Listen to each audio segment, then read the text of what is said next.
and welcome back.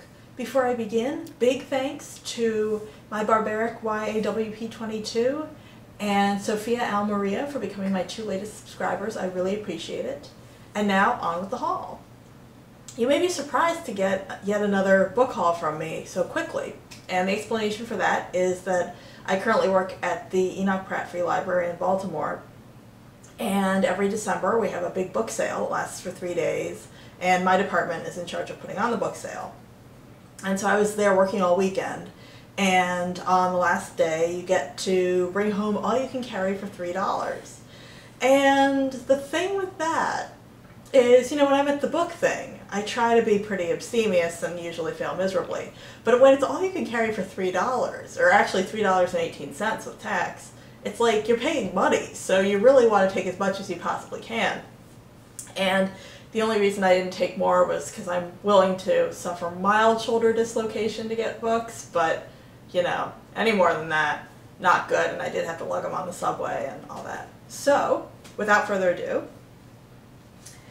I might as well start with the one I wound up reading now. I just finished reading Dickens's Bleak House last night and decided to get a little change of pace, and I picked up Pet Sematary by Stephen King. I have this real love-hate relationship with Stephen King, mostly hate, I guess. I love the ideas of his stories, and then I try to read them, and the execution completely winds up annoying me. The only one of his books I've read all the way through was It, and I wound up just absolutely hating it.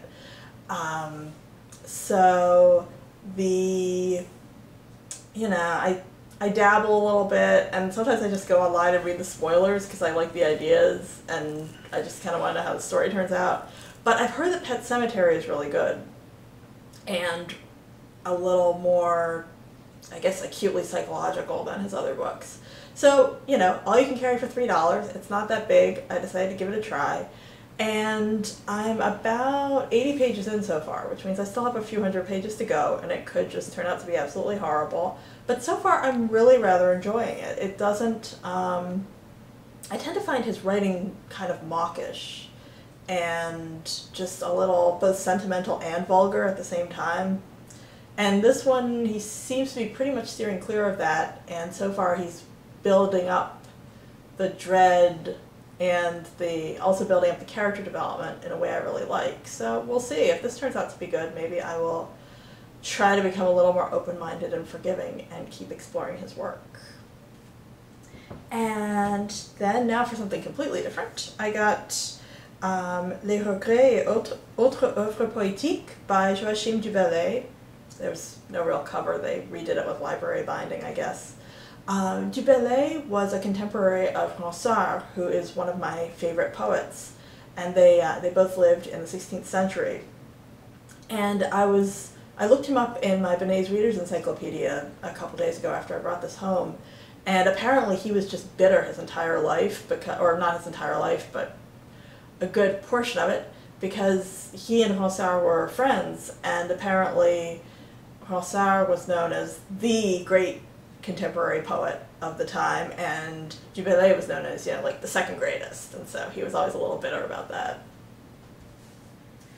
And then I picked up Scott Pilgrim vs. the World. This is the graphic novel on which the film of the same name was based. And you may, if you saw that movie haul, you may remember that I hadn't seen the film at the time I was doing the haul, and I was a little trepidatious about it. And I wound up really liking it. And I'm not a big graphic novel person. I've read only 2. I've read Ghost World and Watchmen, and although I like them both, it's not really a form that I feel very drawn to, but I figured I would at least give this a try. It's volume 2 in the series. I think the first one is Scott Pilgrim's Precious Little Life or something like that, so if I like this one, I may well wind up checking out the others. And then I got The Mint by T.E. Lawrence. T.E. Lawrence is best known as the author of The 7 Pillars of Wisdom and as the subject of the David Lean film Lawrence of Arabia.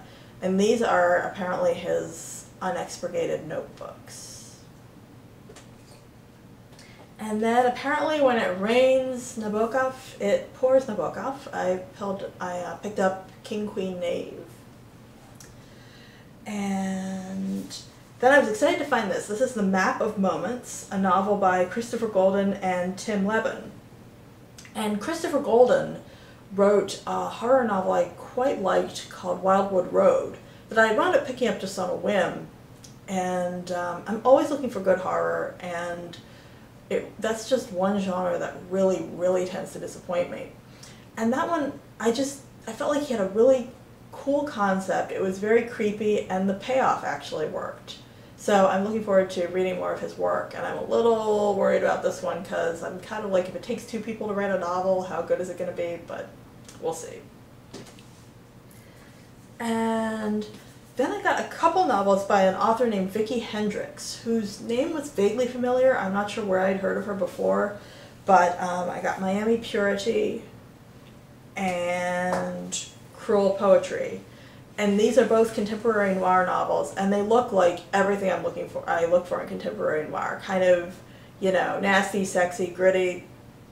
And one of these, I think it was, I guess it was the other one, I guess it was Miami Purity, got blurbed by Jason Starr, who, in my opinion, is one of the masters of modern noir. And Miami Purity is based on, or it's not based on, it's a re-envisioning of The Postman Always Rings Twice, which is one of my all-time favorite classic noir novels. And you all know how much I love Faye Weldon. I talked about her at least in maybe my last but one haul video, and I think I've talked about her some more. And I picked up her autobiography, Auto da Faye, which is just about the best autobiography title somebody named Faye could come up with. That's pretty great. And I realized I'd completely forgotten that she'd written an autobiography, but when I saw this, I remembered that when I was working in a bookstore, we had this on the shelf, and I remembered the cover and everything, but I just was too young and stupid to be into Faye Weldon at the time. So I'm glad I finally found this. And then I got Master and Commander by Patrick O'Brien. I've said a few times, I'm not really a big fan of historical fiction. If I want to read about a time period, I'll either read nonfiction about the time period, or I'll read fiction written during the time period. But I have a couple friends who have really good taste and really interesting taste and really like these Aubrey Maturin novels. And I also saw the film, which I think may have actually been based on a different volume in the series, but whatever. So I figured it was there, might as well give it a try. And this is something really neat. This is The Girlhood of Shakespeare's Heroines by Mary Coden Clark. And unfortunately this is only volume 2. But it's complete in itself, so I wasn't going to whine about it too much. This was published in 1889, so it's really old and cool. And it's basically this woman's deciding to tell the stories of what she imagines the, as the title says, girlhoods of Shakespeare's heroines would have been like. And I don't know, it might be a little corny, but it's just so old. It struck me as really interesting. And then once again, when it rains and it pours for D.H. Lawrence, not to be confused with T.E., I got his 3 novellas, The Fox, The Ladybird, and The Captain's Doll. And I'm especially eager to read The Fox because I love the film version, which starred Sandy Dennis, and her name is going out of my head right now. I want to say Anne Haywood. Just great performances from both of them, and a really good film. So I bet the book is good too. And then I got The Lost Art of Walking by Jeff Nicholson. Jeff Nicholson is a contemporary, and there we go. All I can carry, not all I can stack, apparently. Jeff Nicholson is one of my favorite contemporary writers. He's just very savagely funny, and this is a nonfiction book about walking. And walking is my second favorite mode of transportation. I have to say I really love riding trains, but I like walking too. And then I picked up The Silent Land by Graham Joyce. Joyce is a horror novelist I've really wanted to try for a while. I've also read a couple of his short stories, so looking forward to this. And I got Claire DeWitt and the City of the Dead by Sarah Gran. Sarah Gran is a really interesting contemporary writer, very versatile. She writes in all kinds of genres, from noir, horror, chick lit. I've read a couple of her novels, Saturn's Return to New York and what's it called? Come Closer, which are her chick lit novel and her horror novel, respectively. And I like them both. I think she's very skillful, and this is a mystery. And then I was excited to find this. This is Morality Play by Baron Unsworth. This is yet another historical fiction. But I'm interested in this one because you may remember in one of my recent movie hauls, I was going off about this movie I saw called The Reckoning, which was just so good. And that was based on this novel. So I figure if the movie's that good, chances are the book is probably pretty good too, even if it is a dreaded historical. And I was really excited to find this as well. This is Sugar and Other Stories. And you may notice that the author's name is Antonia Byatt.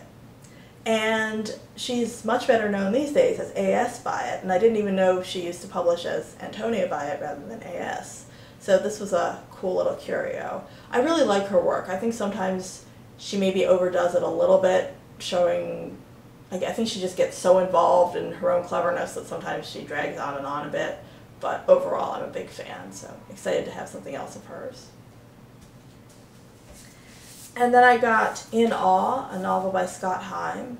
I enjoyed his first novel, Mysterious Skin, as well as the film on which it was based, so I'm eager to try another one. And On the Night Plane by J. Robert Lennon. Again, I've read his novel Castle, which I really loved, so looking forward to more. And All We Ever Wanted Was Everything by Janelle Brown. Yet another author I'm trying again because I really liked her second and most recent novel, This Is Where We Live. And I got Falling Man by Don DeLillo. I was not crazy about White Noise, which is the only DeLillo I've read, and I've heard this one isn't so great either, but the concept sounded really interesting to me, and it's all you can carry. And this is Ismail Merchant's Hullabaloo in Old Jaipur, The Making of the Deceivers.